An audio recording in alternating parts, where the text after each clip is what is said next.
ஒரு பொண்ணோட biggest enemy யார் தெரியுமா? இன்னொரு பொண்ணு தான். There I said it, this is day 20 of hitting you hard with reality check. பொண்ணு மாதிரி நட, பொட்டு வை, பூ வை, வீட்டு விளக்கத்துக்கோ போற இடத்துல என்ன சொல்லுவாங்க, நைட்டு தனியா வெளியே போகாத, அவ்வளவு திமிரா இருக்காத. All these were things you would have heard at least once in your lifetime, that too from another woman.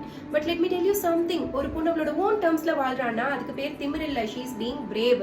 ஒரு பொண்ணு அவளுக்காக பேசுறானா she is not being rude, she is being honest. ஒரு பொண்ணு adjust பண்ணிக்கலனா she is not being selfish, she is setting boundaries.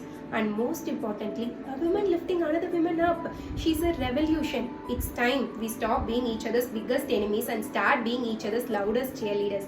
ஏன்னா a woman truly knows what another woman goes through every single day.